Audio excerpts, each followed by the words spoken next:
حبيب الله رسول الله إمام المرسلين حبيب الله رسول الله إمام المرسلين.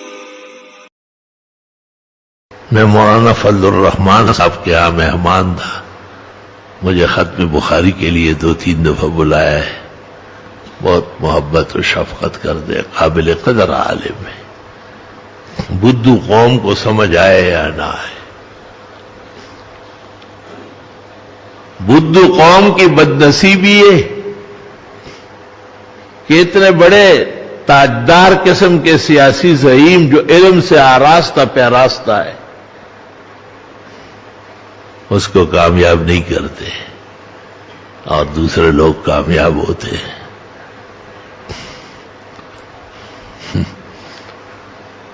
رسول اللہ صلی اللہ علیہ وسلم ابو طالب کو سمجھا رہے تھے کہ آپ کلمہ پڑھ لیں تو قیامت کے دن شفاعت تو کر سکوں. عمر بھر میری خدمت کی. اتفاق سے وہاں دوسرے لوگ زیادہ تھے، ابو جہل وغیرہ عتبہ و دیگر ناموزون لوگوں کی کثرت تھی. اور شور مچایا. ابو طالب کو کہا کوئی ضرورت نہیں ان کی باتوں میں آنے کی. اور ابو طالب نے کہا بس میں اپنے پرانے طریقے پر مرنا چاہتا ہوں.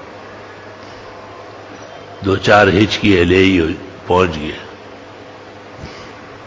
بخاری شریف ہے کہ حضرت آنسو سے روتے ہوئے وہاں سے باہر نکلے تو دیکھا ایک وقت ایسا بھی آیا ہے کہ پیغمبر کے ووٹ کم تھے نا، اور ابو جہل اور کفار کے ووٹ زیادہ تھے. اس لیے تو علماء اس طریقے کو ناجائز کہتے ہیں کہ اس میں ایک ابو حنیفہ کے پائے کا بزرگ اور ایک ایرونچی اور چرسی اور بنگی اور شرابی سب ایک ووٹ کے حقدار ہیں. سابقہ خلافتوں میں ایسا نہیں تھا. خلافت کے لیے چند موزون افراد ہوتے تھے جو ہر شہر اور ملک میں جانے پہچانے جاتے تھے کہ یہ ہمارے مذہب کے رہنما ہیں. ان کو جمہور کہتے ہیں. جمہرہ کے معنی ہے وہ ریت جو چمکتی ہو. یہ نہیں کہ جمہور کے معنی اکثریت، یہ فضول معنی دے دیا گیا. فضول معنی.